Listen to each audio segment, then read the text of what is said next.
Assalamu alaikum. I daily after Fajr prayer watch, listen your very good program. I mailed 2 times and I became very glad to listen detailed reply and became satisfied. Your kind honor is requested to throw some light on the following problem in the light of Sharia and Sunnah. If a husband divorced leveling baseless allegations on his wife, he can retain the jahez dowry with regards. Zaheer Ahmad صاحب راولپنڈی سے کہ اگر ایک خامد جو ہے وہ اپنی بیوی کو طلاق دے دیتا ہے بے بنیاد الزامات پر، تو آپ یہ فرمائے گا کہ وہ جو جہیز ہے اس خاتون کے جو والدین نے دیا ہوا ہے اس جہیز کا کیا ہوگا؟ اسے جہیز واپس کرنا ہوگا اور جہیز کے ساتھ اسے اس کا حق مہر بھی واپس کرنا ہوگا اگر اس نے ادا نہیں کیا۔ جہیز بچی کے لیے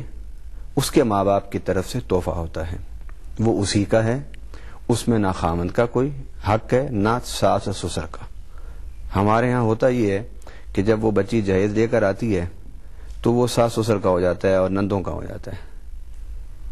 اور اگر وہ بچی ڈیمانڈ کرے یا مطالبہ کرے یا ریکویسٹ کرے کہ اس کو خیال سے آسان طریقے سے استعمال کرو تو اس کا بڑا ریئیکٹ ہوتا ہے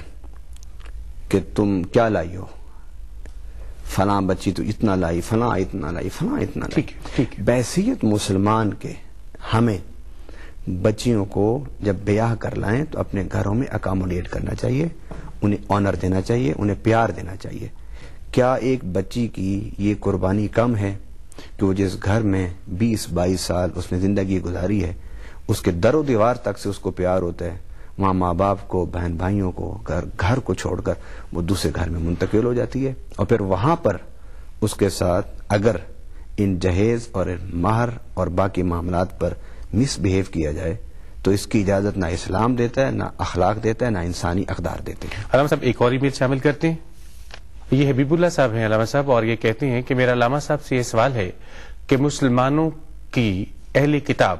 یعنی عیسائیوں اور یہودیوں سے شادی کرنا جائز ہے کہ نہیں؟ قرآن پاک میں بڑا واضح ارشاد ہے کہ مسلمان اہل کتاب سے شادی کر سکتا ہے، اور سورۃ المائدہ میں اللہ رب العالمین نے جہاں شادی کی بات کی، اجازت دی، وہاں یہ بھی فرمایا کہ تمہارا طعام اہل کتاب کے لیے حلال ہے اور اہل کتاب کا طعام کھانا وہ تمہارے لیے حلال ہے، اور رب العالمین نے اہل کتاب سے نکاح کی اجازت بڑے دو ٹوک اور واضح الفاظ میں دی ہے۔ علامہ صاحب یہ سوال ہمیں بھجوایا ہے چودھری غلام رسول صاحب ہیں بکر سے، وہ فرماتے ہیں کہ میرا سوال یہ ہے کہ زکوٰۃ کن لوگوں کے لیے واجب ہوتی ہے، اور کیا ہر اسٹوڈنٹ پر زکوٰۃ کا پیسہ واجب یا حلال ہے؟ پہلی بات تو یہ ہے کہ کن لوگوں پر واجب ہوتی ہے، اور پھر کیا ہر اسٹوڈنٹ پہ زکوٰۃ کا پیسہ جو ہے اس کو انویسٹ کیا جا سکتا ہے؟ زکوٰۃ ان پر فرض ہے ادا کرنا کہ جو صاحب نصاب ہیں،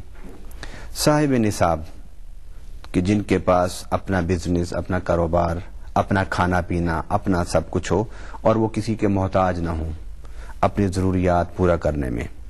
اور ان کا گزر اوقات کرنے کے بعد ان کے پاس پیسہ بچے اور اس پیسے پر سال گزرے، سال گزرنے کے بعد ان پر فرض ہے کہ وہ زکوٰۃ ادا کریں۔ اور جو طلباء ہیں، اور طلباء بھی وہ طلباء کہ جن کا ماں باپ دنیا میں نہیں، ان کو آپ زکوٰۃ دے سکتے ہیں، یا وہ طلباء کہ جن کے ماں باپ غریب ہیں، مریض ہیں، اپنے بچوں کی ضروریات کو پورا کرنے کی استطاعت نہیں رکھتی، ان طلباء کے آپ تعلیمی اخراجات کو اگر آپ پورا کریں تو یہ بہترین زکوٰۃ کا مصرف ہے۔ علامہ صاحب بہت شکریہ کہ آپ نے اس پروگرام میں ہماری رہنمائی فرمائی، اور آپ سب کا بھی بہت شکریہ کہ آپ نے اس پروگرام کو دیکھا۔ ہمارا بڑا آسان سا ای میل ایڈریس اس وقت آپ کو اپنی اسکرین پر نظر آ رہا ہے، info@shfaatRasool یعنی info@shfaatRasool info@yahoo.com۔ اس ای میل ایڈریس پر آپ ہم سے مخاطب ہو سکتے ہیں۔ پروگرام کے آخر میں آپ سے چھوٹی سی بات کرنا ہے کہ اللہ تعالیٰ صبر کرنے والوں کو پسند کرتا ہے، اور اللہ تعالیٰ شکر کرنے والوں کو زیادہ عطا کرتا ہے، اس لیے اللہ تعالیٰ کے صابر بندوں میں شامل ہو جائیے، اس لیے اللہ تعالیٰ کے شاکر بندوں میں شامل ہو جائیے۔ یہ دنیا تو آسان ہوگی، آنے والی دنیا بہت آسان ہو جائے گی۔ انشاءاللہ اگلے پروگرام میں آپ سے پھر ملاقات ہوگی، تب تک کے لیے اپنے میزبان ریاض خان کو اجازت دیجیے گا۔ اللہ حافظ.